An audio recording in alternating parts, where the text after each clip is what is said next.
Hey everyone, today's video is about when you have a very bad fever. Please don't forget to subscribe, like, and share. And let's get going. The fever had hit you like a freight train. One moment you were fine, going about your day, and the next, your body was burning up, trembling with chills despite the beads of sweat that clung to your skin. You had tried to push through it, telling yourself that it was just a passing thing. But as the hours dragged on, it only got worse. Now lying in bed, you felt like you were floating in and out of consciousness. The world around you blurred around the edges, and no matter how much you tried to sleep, the fever refused to break. You barely had the strength to keep your eyes open, but when you heard the front door creak open, you forced yourself to look up. Babe? Kirishima's voice was soft, a gentle rumble that made you want to curl up into him and never let go. He walked into the room, his eyes widening in concern as he took in the sight of you. You're still burning up. Damn, I was hoping you'd be better by now. You tried to smile, but it felt more like a grimace. Hey, Ichi. I'm fine, really. No, you're not. Bakugo's voice cut through the haze, sharp but laced with worry. He appeared in the doorway behind Kirishima, his usual scowl replaced by a furrowed brow. You look like shit.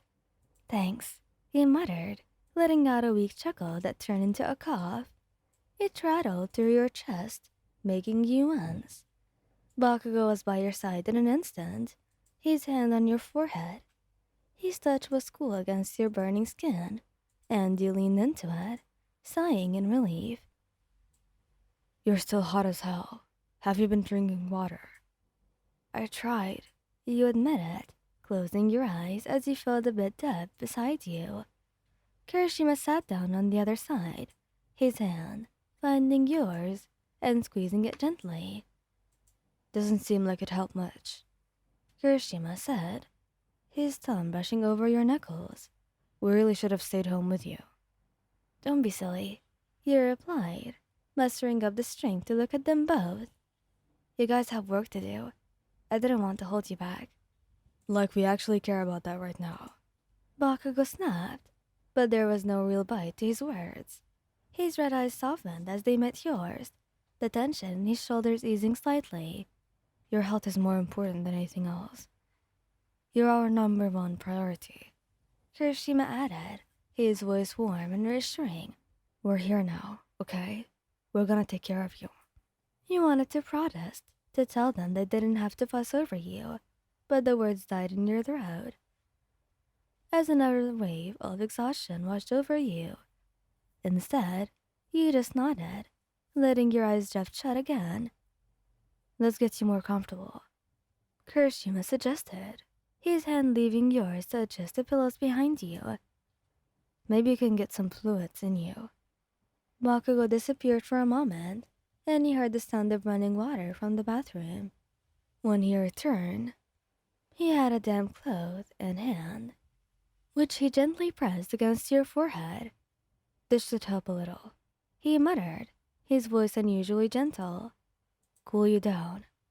Thanks, Katsuki. You're both too good to me. Damn right we are. Bakugo huffed, but there was a hint of a smile on his lips. And you're gonna get through this. We'll make sure of it.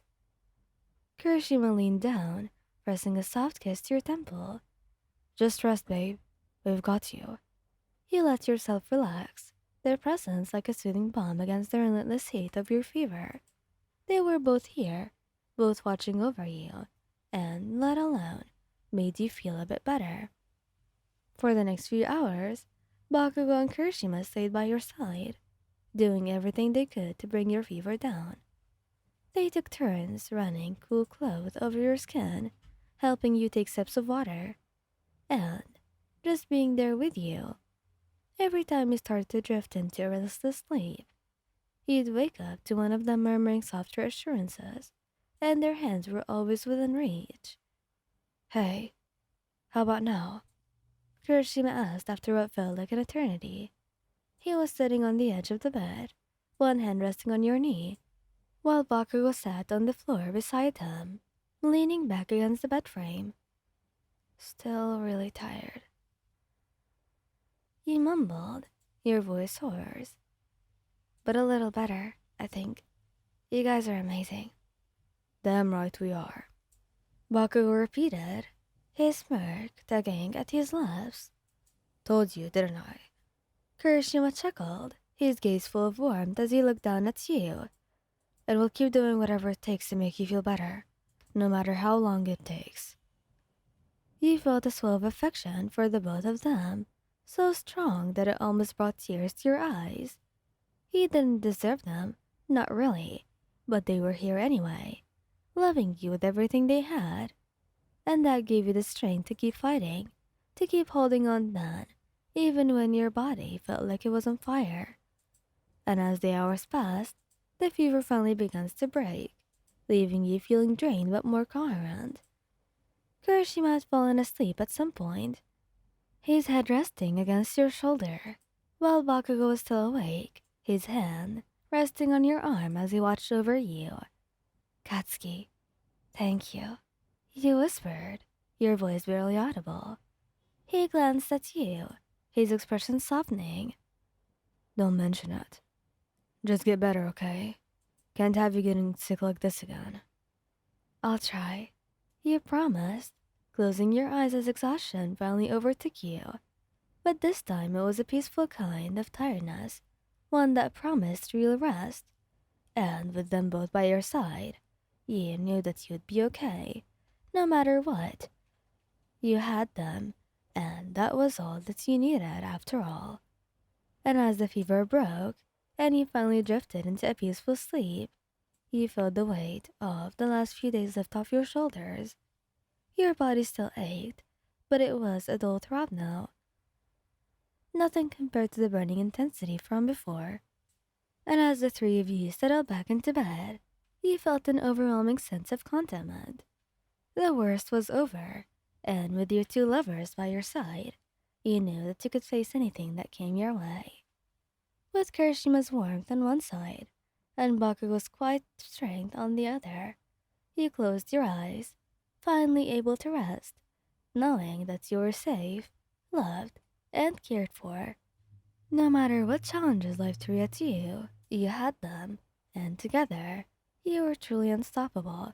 That's what you thought, and maybe, sometimes it did come true. And as you lay between them, the comfort of their presence grounding to you, the reality of how much they meant to you settled deep in your heart. The worst of your illness was behind you, but you knew that they'd never forget how they stayed by your side, taking care of you without hesitation. Thank you guys for listening. I hope you like this video. Please don't forget to subscribe, like, and share. And goodbye!